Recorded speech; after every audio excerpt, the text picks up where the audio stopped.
eu vou falar para vocês sobre o cenário regulatório da pesquisa clínica no Brasil e atualizações sobre as PDPs. Primeiramente, eu vou falar sobre o regulamento para a realização dos ensaios clínicos com medicamentos no Brasil, que é a RDC 9 de 2015.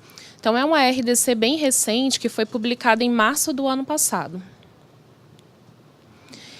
A justificativa para a publicação desse novo regulamento é, primeiramente, uma necessidade de melhora contínua no processo de aprovação dos ensaios clínicos, também uma necessidade de melhoria do ambiente de inovação do setor de saúde no Brasil, necessidade de tornar o processo de avaliação dos ensaios clínicos mais eficiente e eficaz em relação a tempo, recurso e qualidade, e uma necessidade de redução dos prazos envolvidos na aprovação regulatória de ensaios clínicos em território nacional, sempre resguardando todas as prerrogativas e garantias de boas práticas clínicas. Os objetivos da atuação regulatória, nesse sentido, seriam harmonizar o nosso marco regulatório brasileiro com as demais normativas e diretrizes internacionais. Então, durante esse processo de construção da nova RDC, houve harmonização com diretrizes, por exemplo, da agência americana, do FDA, da agência europeia, do EMA, com as diretrizes do ICH, que eu vou falar um pouco mais adiante para vocês.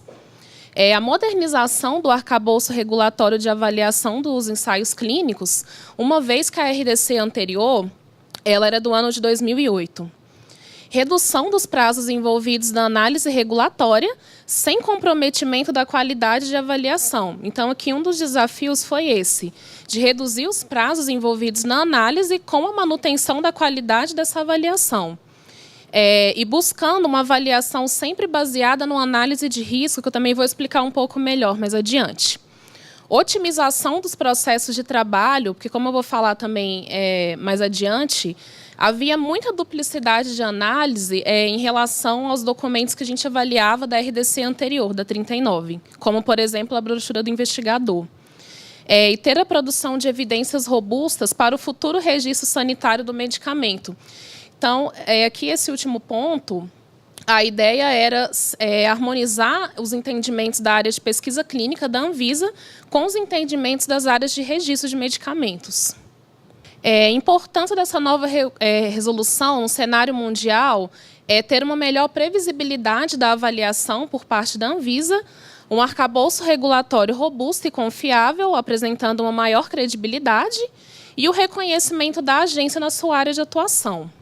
E no cenário nacional, o fortalecimento do setor nacional, aproximação da área de pesquisa clínica com a área de registro, tendo como perspectiva o registro desses medicamentos de acordo com os critérios da Anvisa e com os entendimentos harmonizados das áreas de pesquisa clínica e áreas de registro, e uma maior credibilidade no mercado. A RDC 39, que era a RDC anterior, de 2008, ela começou a ser revisada no ano de 2012. Então, foi criado um grupo de trabalho interno para essa revisão. E foram consultadas legislações de várias agências internacionais para essa revisão. Uma vez que foi liberado o texto, a primeira versão dessa nova RDC, foi feita uma consulta pública em agosto de 2014, aberta a todas as pessoas, e, como resultado dessa consulta pública, nós tivemos 667 contribuições. Então, essas contribuições todas foram avaliadas pela COPEC, que é a Coordenação de Pesquisa Clínica lá da Anvisa, e foram respondidas uma a uma e posteriormente disponibilizadas no site da Anvisa. E essa minuta, já com as contribuições da consulta pública, ela foi aprovada pela diretoria colegiada em fevereiro de 2015 e publicada no Diário Oficial em março de 2015. Então, como vocês podem ver, é uma resolução bem recente. Então, tem 1 ano e pouco. O que mudou em relação à resolução anterior, a RDC 39? Antes, como que era o processo regulatório? As empresas submetiam o protocolo de um ensaio clínico de um medicamento X, após a sua aprovação no CEP, e a Anvisa avaliava protocolo por protocolo, conforme a RDC 39. Então, se por exemplo, a empresa tivesse 4 ensaios clínicos avaliando um medicamento. Cada ensaio entrava na fila separadamente e era avaliado de forma separada. Então, aqui nesse momento, havia muito retrabalho das informações que eram avaliadas. Hoje, como isso acontece? Hoje, a ideia da Anvisa foi criar o dossiê de desenvolvimento completo do medicamento, que é o DDCM, e dentro desse dossiê, todos os ensaios clínicos avaliando aquele medicamento são incluídos. Então, a Anvisa ela teve como ideia acompanhar o desenvolvimento do medicamento. Então, esse dossiê ele é por medicamento e todos os ensaios clínicos avaliando aquele medicamento são incluídos no mesmo dossiê. Então, se naquele momento, por exemplo, a empresa está avaliando um medicamento que já está em desenvolvimento fase 3, existem 3 ensaios clínicos, cada um avaliando uma indicação terapêutica. Ela pode entrar com o DDCM na Anvisa com esses 3 ensaios ao mesmo tempo. Então, em relação ao que acontecia antes com a RDC 39, houve um ganho de tempo tanto por parte das empresas quanto por parte da Anvisa na sua avaliação. Da mesma forma que acontecia antes, a empresa ela tem que ter a aprovação do Comitê de Ética em Pesquisa para obter a aprovação desse ensaio clínico. Então, aqui só para resumir, o que acontecia na época da 39. A cada vez que um ensaio clínico era peticionado na Anvisa, o servidor ele avaliava a brochura do investigador e aquele protocolo que entrava. Quando entrava um segundo protocolo, o servidor avaliava novamente aquela mesma brochura ou a sua atualização, dependendo do momento do peticionamento, e um segundo protocolo. E essas aprovações elas vinham de forma separada. Então, a Anvisa não conseguia acompanhar o desenvolvimento daquele medicamento como um todo pela forma como era instruído esse processo. Hoje, isso já é diferente. Então, o que era avaliado naquela época, pela 39, era o protocolo, que hoje a gente chama de dossiê específico para cada ensaio clínico, e a brochura do investigador. Hoje, o DDCM ele é composto por vários outros documentos além desses 2, como, por exemplo, o plano de desenvolvimento do medicamento, que é um plano em que a empresa mostra qual é a intenção dela em relação àquela molécula. Quantos ensaios ela já pensa em desenvolver, quais são os tipos de desfecho que vão ser avaliados, qual é o planejamento estatístico, a duração, quando vai iniciar, quando vai finalizar. E o dossiê do medicamento experimental, que são dados de tecnologia daquele medicamento, que era uma informação que não era avaliada anteriormente.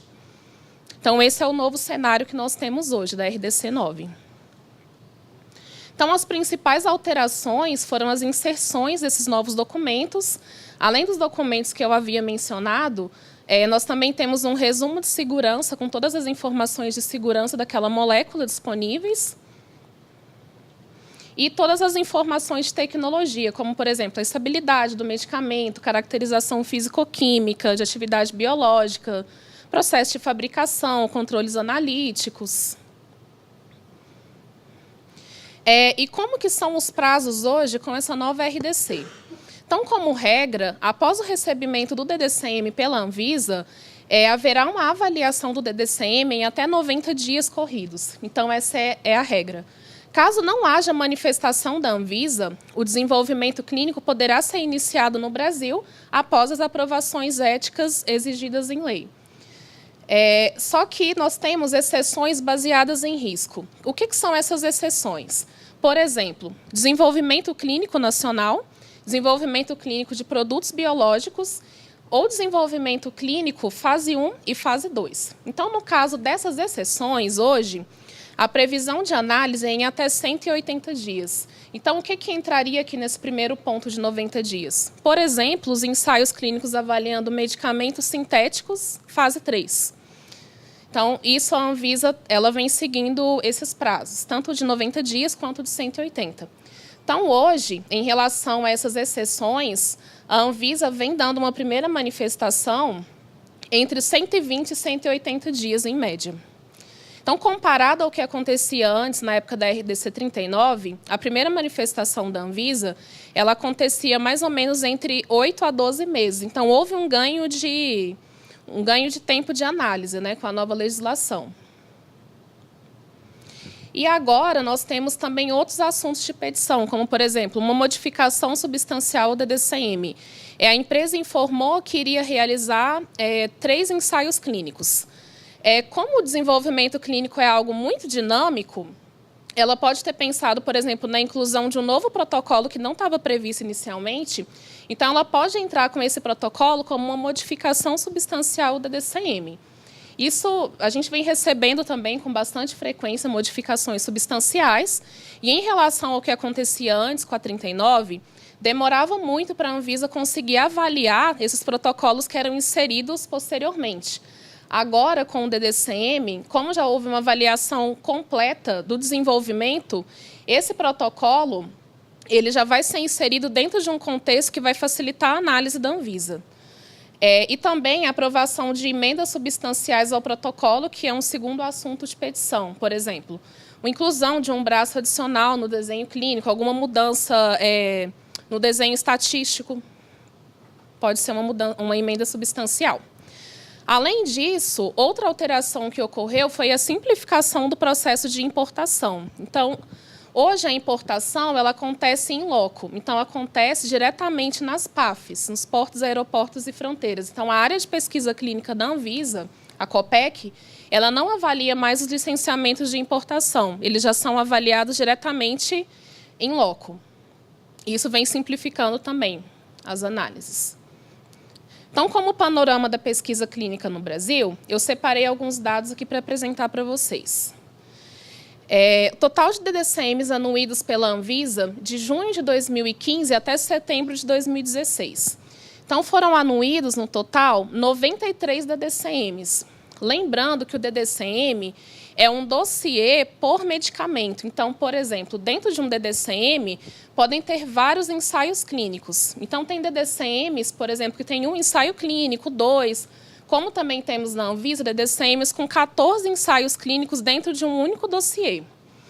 E eu separei aqui por tipo de produto. Então, aqui em laranjado, são os produtos sintéticos, medicamentos sintéticos e semissintéticos, e em azul, os produtos biológicos.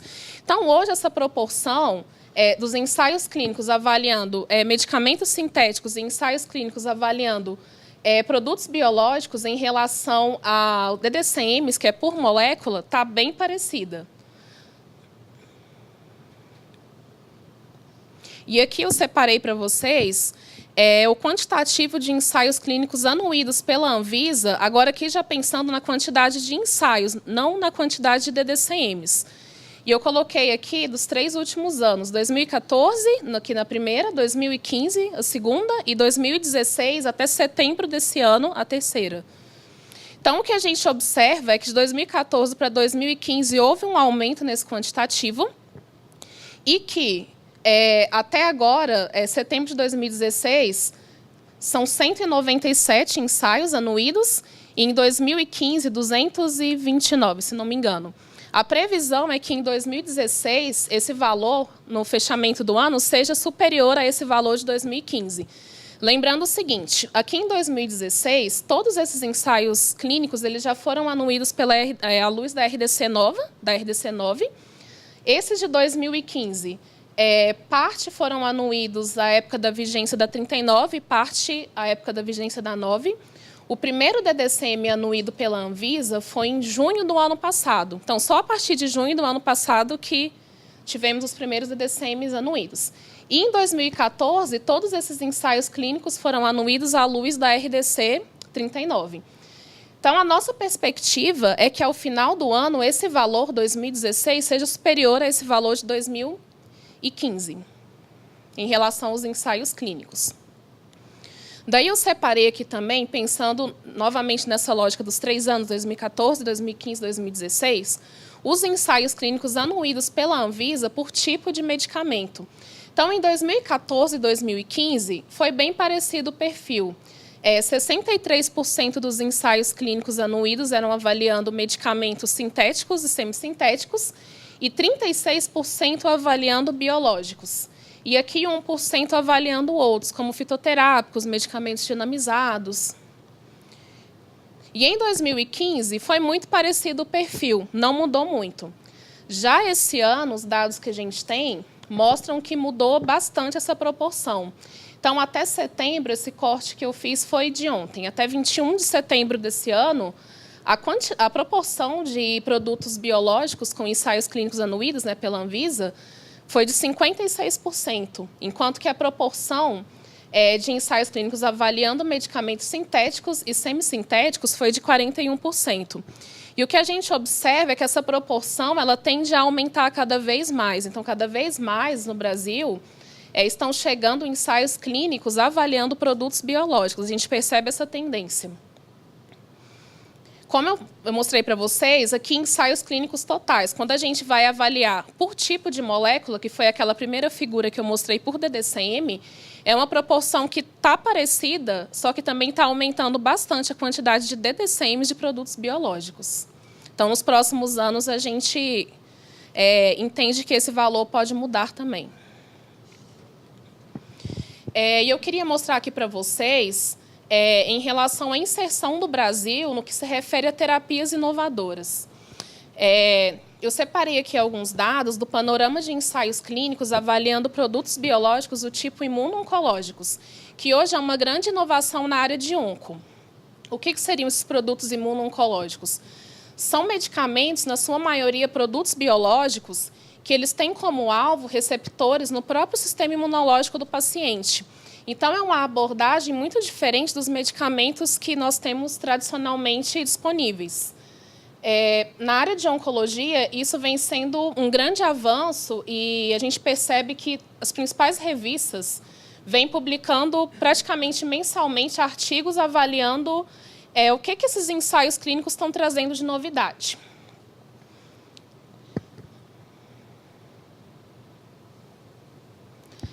No Brasil, nós temos 9 DDCMs de imuno-oncológicos. O terceiro sumiu aqui, mas é o pembrolizumab, que é o Keytruda. Então, nós temos 9 DDCMs de imuno-oncológicos. Esses dois primeiros que estão em vermelho, o Yervoy e o Opdivo, são medicamentos que já são registrados no Brasil para outras indicações, oncológicas também, mas que eles estão em desenvolvimento clínico para novas indicações oncológicas no país. Então, isso mostra que o Brasil ele vem atraindo esse tipo de ensaio clínico. Então, nós estamos participando desse tipo de desenvolvimento. E os demais, eles estão em desenvolvimento clínico no Brasil. A maioria deles não possui registro em outros países, mas já estão em vias de registro.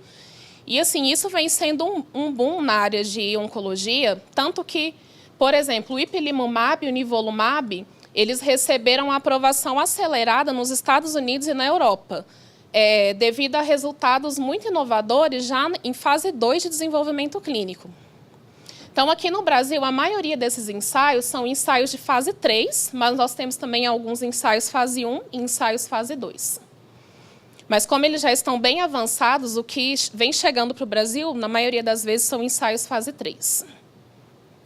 Então, no total, em relação a esses imuno-oncológicos que nós temos hoje, anuídos à luz da RDC9, são 30 novos ensaios clínicos avaliando aqueles medicamentos, e à época da RDC39 foram anuídos 20. Então, nós temos hoje no país 50 ensaios clínicos avaliando esse tipo de produto, e temos outros na fila para análise. Então, esse valor ainda vai aumentar. E aqui, só para mostrar para vocês uma publicação da Nature, que mostra uma linha do tempo de como que vem se dando o desenvolvimento desse tipo de produto, né, dos imuno-oncológicos.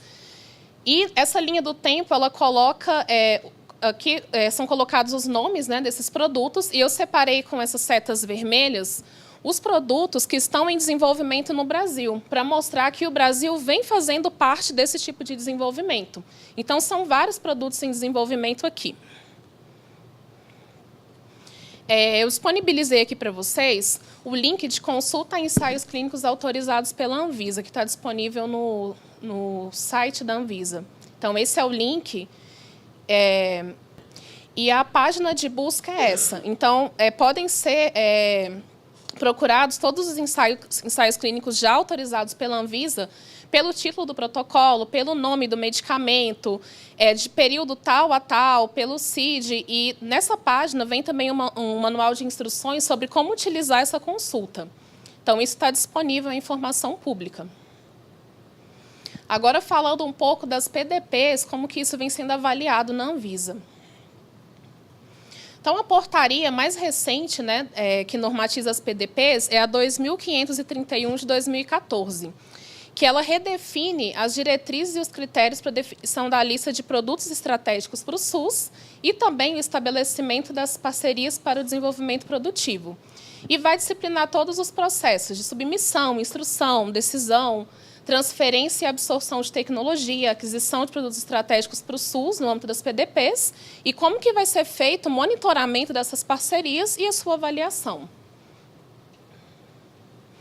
E ela define que as PDPs são parcerias que envolvem a cooperação mediante um acordo entre instituições públicas e instituições privadas para o desenvolvimento, transferência e absorção de tecnologia, produção, capacitação produtiva e tecnológica do país em produtos estratégicos para o atendimento às demandas do SUS.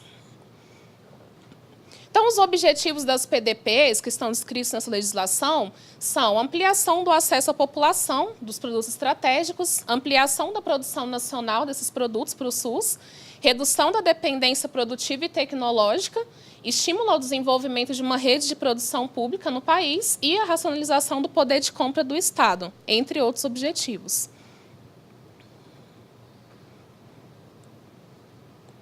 E como que vem se dando a atuação da Anvisa? A Anvisa ela é membro das comissões técnicas de avaliação, que são comissões instituídas por essa portaria para avaliação das propostas de PDP. Então, a Anvisa ela participa, nesse momento, das comissões técnicas de avaliação e, posteriormente, no caso das PDPs já aprovadas, a Anvisa ela coordena os comitês técnico-regulatórios, os CTRs. O que são esses CTRs? Eles são comitês instituídos pela RDC 2 de 2011, compostos por representantes da Anvisa, podendo haver a participação de outros profissionais, a critério da coordenação do CTR, para o acompanhamento das atividades relativas ao desenvolvimento, produção, registro e pós-registro de medicamentos originários dessas parcerias. Então, o CTR, normalmente, ele é por laboratório público, então, cada laboratório público vai ter o seu CTR, e o CTR ele vai envolver várias áreas da Anvisa. Então, por exemplo, para um produto que esteja em desenvolvimento clínico.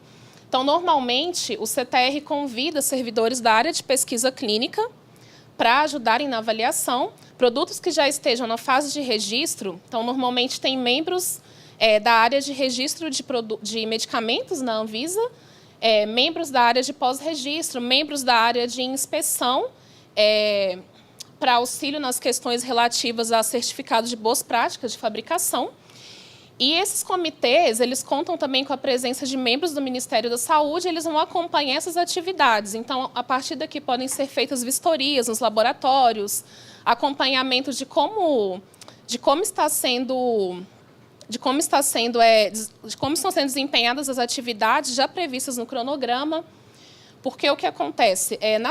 No caso das PDPs, as empresas, segundo a portaria, elas têm que enviar cronogramas para o Ministério da Saúde de 3 em 3 meses. Então, esses cronogramas também são objetos de avaliação aqui pelos comitês técnico-regulatórios. E, em relação a isso, a Anvisa também tem uma RDC de priorização das análises, que é a RDC 37 de 2014. O que essa RDC estabelece? Ela estabelece vários critérios de em que momentos determinadas petições elas devem ser priorizadas na Anvisa. Então, no caso das PDPs, as PDPs, qualquer tipo de produto que seja relacionado à PDP, normalmente vai ser priorizado dentro da Anvisa. Por exemplo, no caso da pesquisa clínica, DDCMs de produtos relacionados a PDPs, eles vão ser avaliados em 45 dias corridos. Então, a empresa peticiona o DDCM, depois ela vai solicitar a priorização da análise desse DDCM.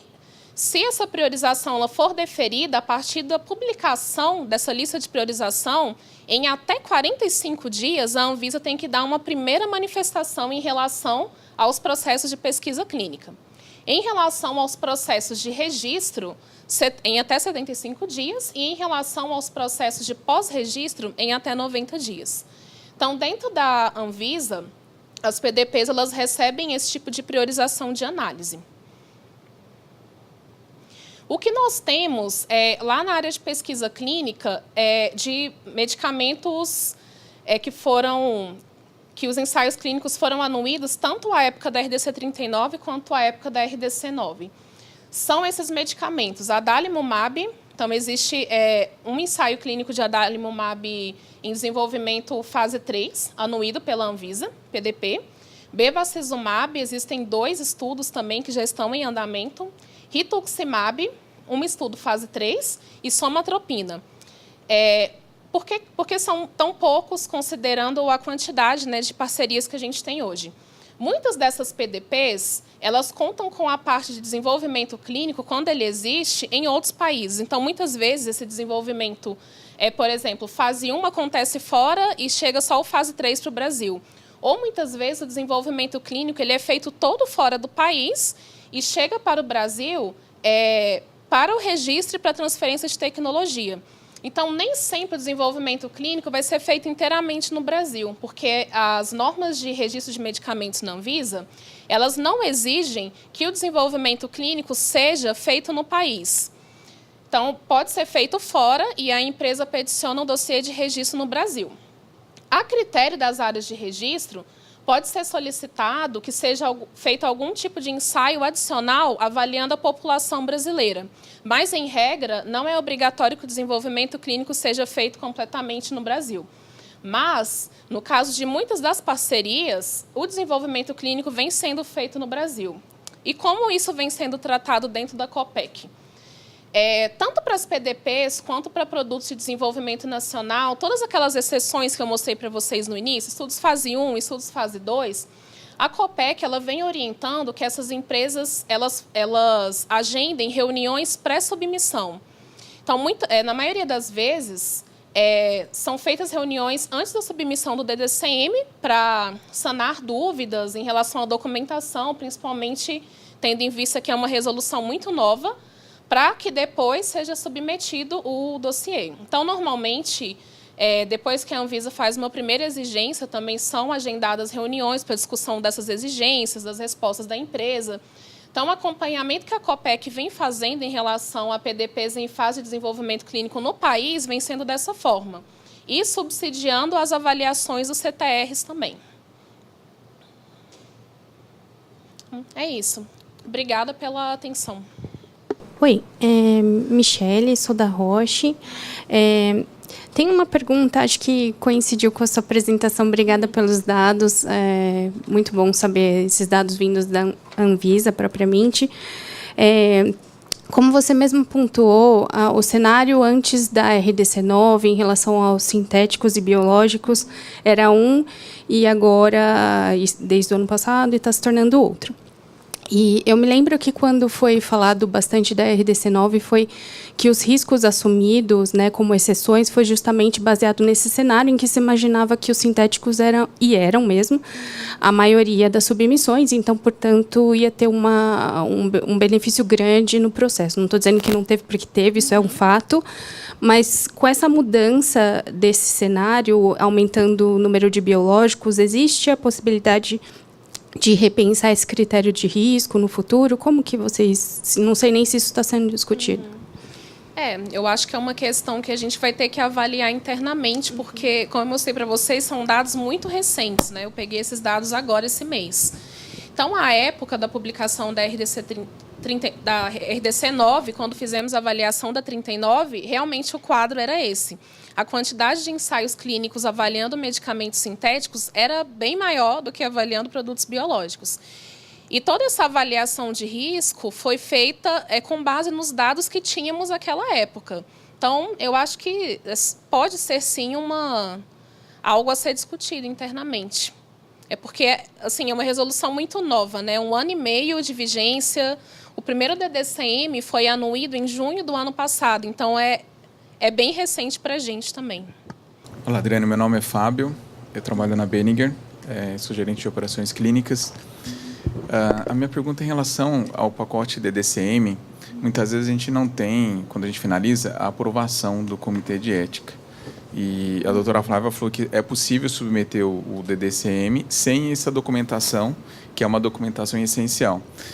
A gente corre o risco de ter um indeferimento nessa avaliação, submetendo sem a aprovação do Comitê de Ética, sendo que essa aprovação vai ser submetida, né, assim que for obtida. Isso é até uma questão que na nova versão do Perguntas e Respostas nós vamos colocar essa pergunta e essa resposta para ficar bem claro.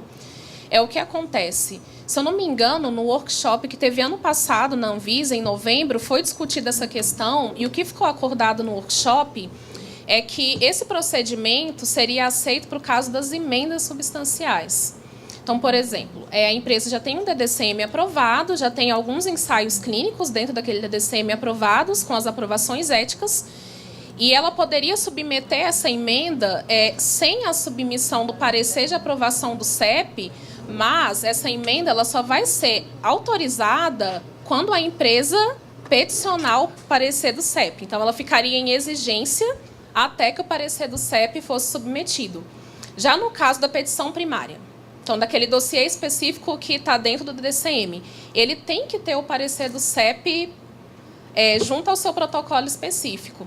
Então, quando a área técnica for avaliar essa petição, se não tiver com o parecer do CEP, pode ser passível de indeferimento.